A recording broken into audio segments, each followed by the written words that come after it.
Happy Easter natong tanan. Alleluia, alleluia. Nabanhaw ang atong Ginoo, magsadya kita og maglipay. Ako nga timbaya sa mga mag-uuma og mga mananagat. Uy, adlaw dayron, Abril 9, Biyernes 2021, adlaw na ron gitawag og araw ng kagitingan. Ako nga saludo sa ato nga mga sundalo. Dili biya sayon nga magsundalo ka, kay ang imo biyang giatubang kamatayon biya.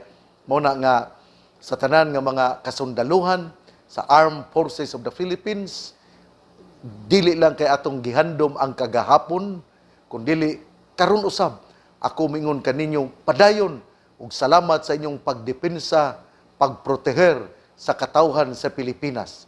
Ako pod nga greetings ngadto sa atong mga kining avid followers. Labi na gayud akong pasalamat usa ngadto nila ni Dr. Alice Padiranga nga sa kanunay gyud manggihatagon nya mingon man siya nga ayaw i-mention bishop mo siya akong gihatag nimo. Muna nga pasalamat lang ko Doktora Alice Padiranga. Salamat po ni Dr. Marty Imperio. Salamat kaayo sa imong waypuas nga pagpadala og mga pan diri sa Chancery. Salamat kaayo. Salamat po nila ni Boy o Telen Gonzales. Salamat sa inyong mga tabang po. Salamat po ni Dado o ni Dr. Benny Canunyo kay sa mga birthday sa mga kaparian diri sa Chancery, magpadala gyud na sila og kining breakfast o uban pa nga mga fruits. Salamat kaayo Dado o Dr. Benny Canunyo. Salamat usab sa nila ni Bebe Lobitania o ni Mercia Lobitania Abilia. Salamat kaayo sa inyong pagkamanggihatagon. Unya, ngadto po ni greetings po nako ni Father Larry Kitain sa Metro Manila. Sige gyud na siya greet nako kada adlaw, buntag og mga text. Wala po gyud mi magkita ni ana, pero kay siya Tagalog, ako Bisaya. Muna nga murag maglisod tingali mi pag di tayo magkatakdo kaayo nga mong istoryahanay. Pero kining salamat kaayo nga everyday he would greet me as if inspiring me to go on. So thank you, Father Larry Kitain. Ako po nga greetings ngadto ni Helen Nuneza Palsario, ni Evelyn Moralion sa Kuwait, ni Roy Cañete, ni Conching Gambua, ni Nelly Galahat, ni Connie Sistoso, ni Jessa Lomongo, ni Janre Oyan sa Sibuta Dapitan, ni Baby Enting Simbolan, ni Marife Ladjon sa Panay Diot Clarin, ni Joel Aklao nga naminaw sa YouTube, ni Kagawad Arnel Mali sa Luzon. Ako pong pasalamat sa mga greetings. Sila manggod ang kining katapusan, kining murag karolo nga akong nabasa. Sila si Peleng Tamparong, si Esther Slin dina sa Amerika, ni Father Ricky Peñalosa dinha sa Davao City, ni sa akong agaw si Mercedes Gao Las Marias dinha gyapon sa Davao City, ni Joe Mabida sa Amerika. Salamat kaayo. Unya ngadto po ni Father Mon Libot dinha sa Australia. Ngadto po ni Noni Bohol sa Australia. Salamat kayo sa inyong greetings. Ang ato karong ebanghelyo nining adlawng Biyernes, Abril 9, araw ng kagitingan, atong kuhaon sumala sa ebanghelyo ni San Juan. Human niini nagpakita na usab si Jesus sa iyang mga tinun-an didto sa lanaw sa Tiberias.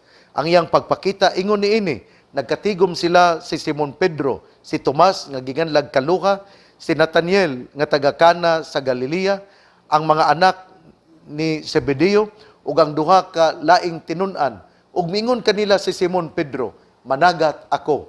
Sila miingon, muuban kami. Busan nanlakaw sila og nanakay sa sakayan, apan wala gayud sila'y nakuha tibuok gabii. Sa pagsubang na sa adlaw, nagbarug si Jesus didto sa lapyahan, apan wala makaila ang mga tinun-an nga si Jesus di ay kadto. Unya miingon siya kanila, mga higala, nakakuha ba kamo? Sila mitubag, wala gayod. Siya miingon kanila, itaktak ang inyong pukot dapit sa tuo sa sakayan og makakuha kamo. Busa gitaktak nila ang ilang pukot ug wala na sila makadaog pagbira niini kay daghan man kaayo ang ilang nakuha. Ang tinun-an nga gimahal ni Hesus miingon kang Pedro, ang Ginoo kini. Sa pagkadungog ni Simon Pedro ngang Ginoo di ay kadto, gitapis niya ang iyang sapaw kay naghubo man siya og miambak sa tubig. Ang ubang mga tinun-an nangadto sa lapyahan sakay sa sakayan. Nagbira sa pukot nga puno sa isda. Dili sila kaayo layo sa lapyahan.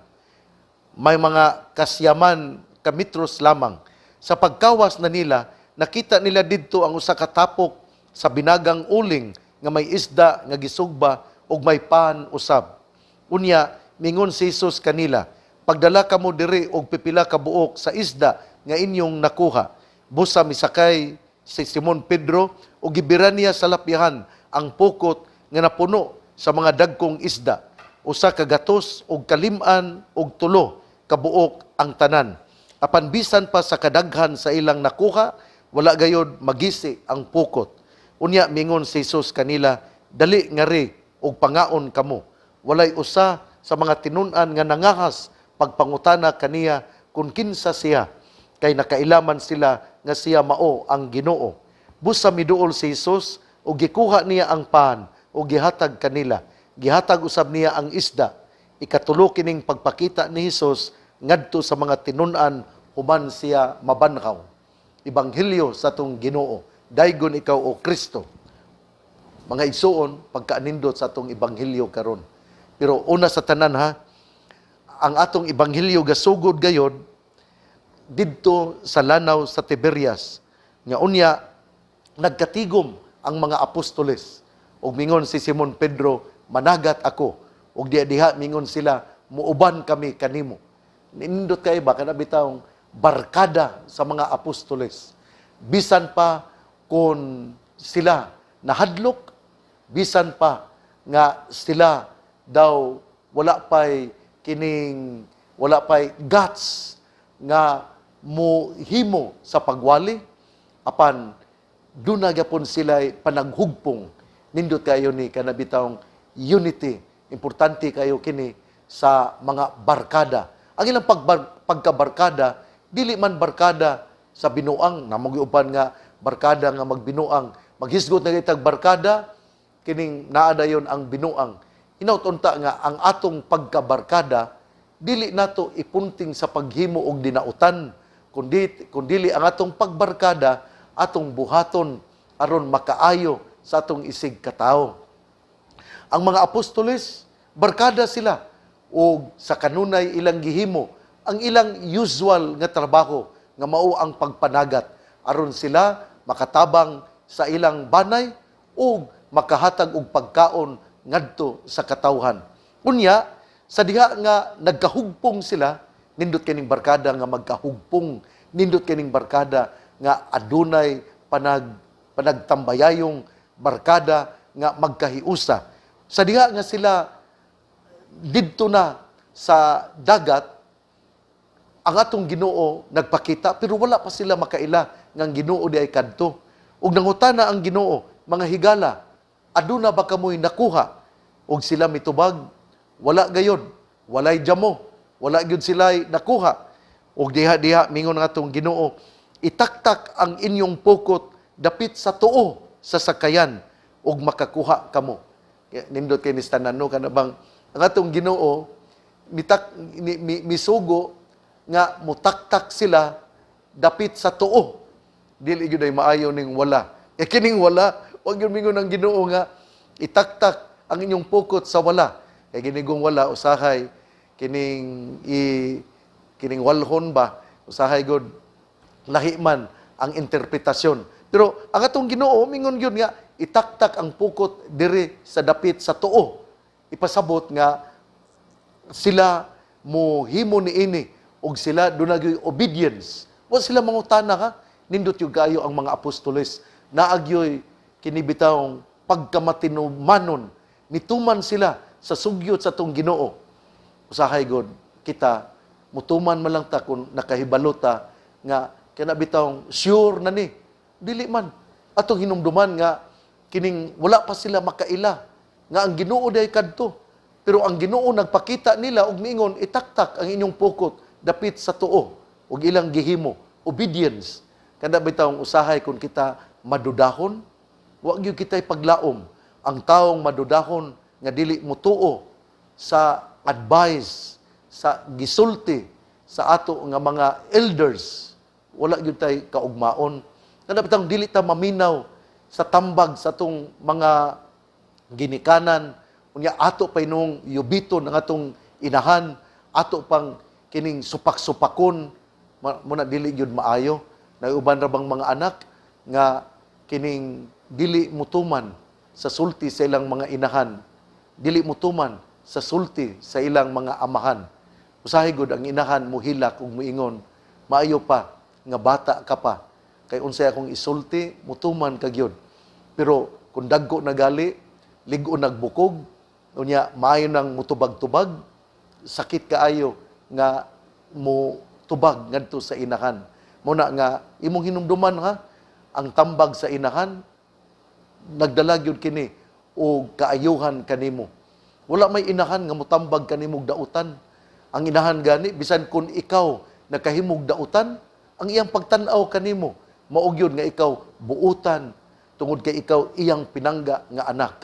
Muna nga suklian nato og pagmahal ang atong mga ginikanan, suklian nato og pagmahal ang atong inahan. Dili kita muyama-yama, dili kita musultig dautan batok sa tong mga ginikanan, batok sa tong inahan. Nay uban ba moingon nga, oy tiguang, hilom diha, dili biya na maayo. Nay uban nga moingon, oy pangag nga inahan, ayaw pagsulti ana, di ko gustong mamati nimo. Di yun na maayo. Tahura, paminawa ang sulti sa imong inahan, pamatia ang sulti sa imong amahan. Ug mao kini ang gihimo karon sa mga apostoles. Wa sila kaila nga ang Ginoo day kadto. Apan sa diha nga ang Ginoo miingon itaktak ang pukot dapit sa tuo, sila namati. Obedience, obedience, obedience. Kining obedience mao gyud kini ang importante dinhi sa simbahan. Ang nag-eskwela pagkapari ug kun akong makita isip arsobispo nga kini di ayong bataa walay obedience, dili gyud din ako ordinahan. Kaya ang obedience maumay muhugpong, maumay mo unite, mauman ang muhiusa sa simbahan. Ug wala gali obedience, dili gyud samok gyud ang mao nga simbahan ang Katoliko Romano. Pero tungod kay naa ang obedience, nahimo gyud nga nahiusa gihapon ang mga Katoliko Romano. Ang uban nga mga pundok nganuman nga kining nagatibulaag man sila. Tungod kay kung dili sila ganahan sa ilang pastor, mubiya man sila og muhimo og pundok sa lain nila nga kining tinuhuan na pod. Muna nga ang obedience importante kaayo ug hisgutan kini sa atong ebanghelyo karon. Ang atong Ginoo miingon, itaktak ang pukot dapit sa tuo ug sila mituo. Ug diha ang tinun-an nga gimahal ni Hesus miingon ngadto kang Pedro, ang Ginoo kana. Kining importante kaayo niha nga ang nakaila kang Hesus mao lamang ang tao nga iyang gimahal. Ang nakaila sa tong Ginoo mao lamang kadtong tao nga mumahal usab sa atong Ginoo. Ang kini dayng gugma mao gyud kini ang sukaranan, ang sukdanan kung kita makailabas sa Ginoo. Kung ikaw nahigugma sa Ginoo, makaila ka sa Ginoo. Pero kung wala kay gugma sa Ginoo, di gyud ka kaila sa Ginoo. Ikaw, nakaila ka sa Ginoo. Namati ka ba sa iya mong konsensya din ang Ginoo mihagawhaw kanimo nga mohimo og maayo og mutalikod sa dautan. Hinaut-unta nga kita tungod kay atong gihigugma ang Ginoo sama sa ebanghelyo karon ngang nakaila sa Ginoo diha mao lamang ang usa ka tinun-an nga nagmahal nga gimahal sa atong Ginoo. Kini gugma mura manig kanabitawng mura pag gitawag kinibitawng imong kun kanabitawng kanang ang kanabitawng gugma ba kun isukli man gud ni sa imong gihimo kun ikaw nahigugma higugmaon ka usab pero dili gyud ni sa tawhanon lang ni nato nga panghuna-huna kay ang Ginoo bisag wa ta mahigugma sa Ginoo panggaon man gyud ta pero dili ta makaila sa Ginoo tungod kay wa man ta makaila wala man nato siya higugmaa pero kung atong higugmaon ang Ginoo makaila gyud ta niya mao na nga gusto kang makaila sa Ginoo higugmaa ang Ginoo adtua sa simbahan sulod unya pagampo didto kay ang pagampo mao man ang pamaagi aron kita mahigugma aron kita makasinati sa gugma sa Ginoo ang pangamuyo mao ang pamaagi aron kita makasimba makasinati ug makaila sa gugma sa atong Ginoo pagbisita mao man ay timaan gud sa gugma sa usa ka tawo kaniadto bitaw namisita man ka kung ikaw lalaki namisita man ka sa imo nga gipangasawa karon ug ang ikaw pod asawa sa atong una nangandoy man ka nga bisitahan ka sa imong crush o sa imong higugmaon sa imong gihigugma mo na nga ang pagbisita usa gyud katimaan sa gugma mo na nga kung ikaw kay gusto nga makaila sa Ginoo bisitahi ang Ginoo diya sa simbahan kapila naman ka nining simanaha human ka mi tambong sa Easter Sunday nakabisita na ka gikan sa Lunes, Martes, Miyerkules, Huwebes, nya Biyernes na ron. Nakabisita ka sa simbahan pag-usab. Hinaut-unta nga ang atong gugma sa Ginoo atong mapakita diha sa pagbisita, hinaut-unta nga kita mo bisita sa Ginoo aron kita makaila sa ato nga Ginoo. Unya sa diha nga gitaktak na nila sa ilang pagbira ilang nakita nga puno gyud ay sa isda. Unya sa diyang didto na sila sa lapihan, ang Ginoo nag-andam kanila sa baga ug nagsugban usab og isda ug didto na puy pan. Ipasabot dinhi nga ang atong Ginoo will always nourish us. Ang atong Ginoo sa kanunay mupakaon gayud kanato. Unya sa diya nga gibitan nila ang pukot, pilay sulod 153 ang isda nga ilang nakuha. Ingon kay napuno ang pukot. Unya ngano man nga 153 man ang isda nga ilang nakuha. Atong hinumduman nga sa panahon ni Hesus aduna sa pagsulat ni San Juan niini aduna lamay 153 nations o kini nagpasabot nga ilag yun ay nga giadto sa mga apostoles ang 153 aron managat sila ug mga tao ug aron madala ngadto sa pagka-Katoliko Romano ug ilang madala ngadto sa tiilan sa atong Ginoo. Ang 153 the 153 represent the nations that existed during that time. Mao day kadto ang mga nasyon nga nailhan ug tungod ni ana gisulat ni San Juan nga nakuha na adtuan sa mga apostoles napadad-an sa pukot nga mao ang pagwali sa mayong balita ngadto gayod sa 153 ka mga nasod ug nalukop sa tibuok kalibutan ang pagwali sa mayong balita nga gidala sa mga apostoles. Mao nga kinahanglan gayod nga mupadayon kita karon tingali more than 153 nations naman busa mupadayon kita ang mga apostoles ang mga obispo mupadayon og pagpadala sa mga kaparian ngadto sa mga hilit mao usab ang atong Santo Papa.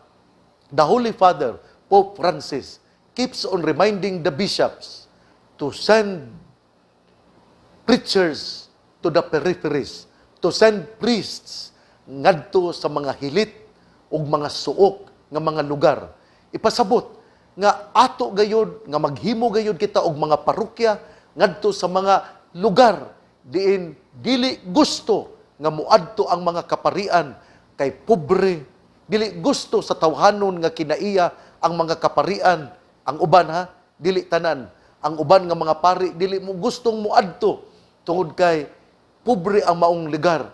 Pero ato gyud kining tumanon, we have to have an obedience to the Pope who keeps on reminding the bishops to send preachers to the peripheries nga muadto sa mga hilit, mga lisod, pobre, ug dadon ang mayong balita ngadto niya ng maong lugara. Muna nga sa akong pagka-arsobispo dinhi sa Usamis, mutuo o muyukbo gyud ako sa sulti sa Santo Papa nga dadon ang pulong buhaton nga parokya ang mga lisod nga mga lugar aron mabisitahan sa pari ang mga kabukiran, ang mga hilit nga mga lugar ug madala ang pulong sa Ginoo. Salamat sa atong Padre Cura dinha sa Makalibre Alto, Padre Dani Rodinas. Saludo ako sa imong kaayo, bisan lisod ang maong parokya, apan misugot ikaw, miyukbo, doon na ikaw obedience nga rin kanako, o miadto ikaw sa maong lugar sa Makalibre Alto, aron ikaw mamahimong kura dina ninang maong parokya. Ako usab nga pasalamat ni Father Gestoni Gonzaga nga midawat sa kaakuhan nga mamahimo nga parokya kura paroko sa Labo sa San Antonio Abad, aron siya ang muadto sa kabukiran dinha sa kabukiran sa Clarin, kabukiran sa Ozamis City ug sa mga lugar diin lisod nga adtuon, apan masinugtanon siya, doon na siya bow of obedience nga rikanako, ug mituo siya, ug siya ako nga gitudlo nga kura paroko dinha sa San Antonio Abad. Salamat, Father Gestoni Gonzaga, sa imong obedience nga rikanako. Nagplano usab ako nga buhatong parokya ang Villaflor, Oroqueta City. Nagplano usab ako nga buhatong parokya ang Santa Maria, Tangub City, nga maoy muadto sa kabukiran sa Huyuhoy, didto sa Gala, didto sa uban nga mga lugar, aron gayod kada Domingo maadtuan gayod ang mao nga mga barangay nga mahisakop unya sa parokya ni Senyor Santo Niño dinha sa Santa Maria, Tangub City. Ako lang hangyo sa kining tagiya sa Yuta, sa Santa Maria, Tangub City, dinha sa kapilya nga unta padak-an pa ang kapilya o doon na tayo function hall, unya doon na po'y kapuy-an ang pari nga itong i-assign dinha. Hinautunta nga ang tag-iya, mga 10 Chavez man kuno, hinautunta nga wala pa man mi magka-istorya, pero hinautunta nga kining mo sugot o maningkamot kita nga atong mapadako gayon.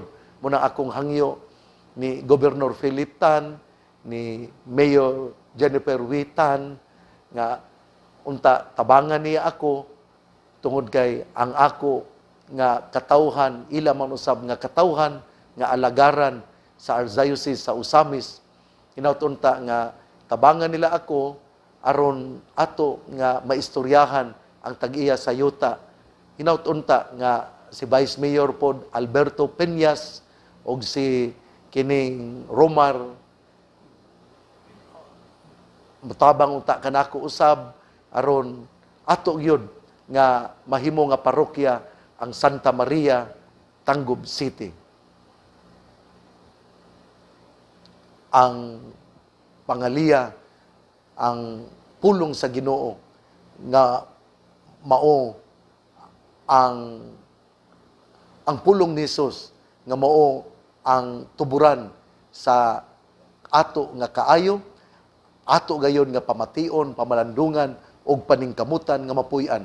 Bulahan ang tao nga namati sa pulong sa Ginoo, sama siya sa kahoy nga gitanom, daplin sa usa ka sapa, kansang dahon dili gayud malaya. Timpo sa timbunga siya mamunga, igsuon Usbo na ko ha, ang pagtulunan gayon dinhi sa ebanghelyo nga ang barkada nindot kun kini gahimo gayon sa maayo nga buhat sama nga ang atong mga apostoles barkada sila ug nangadto aron muhimo silang usual nga trabaho nga mao ang pagpanagat, and later on dili na ordinaryong panagat kundi ang mga barkada managat na og katawhan.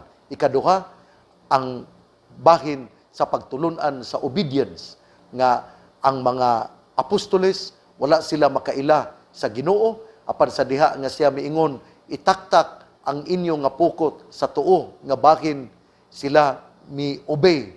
Obedience is very important.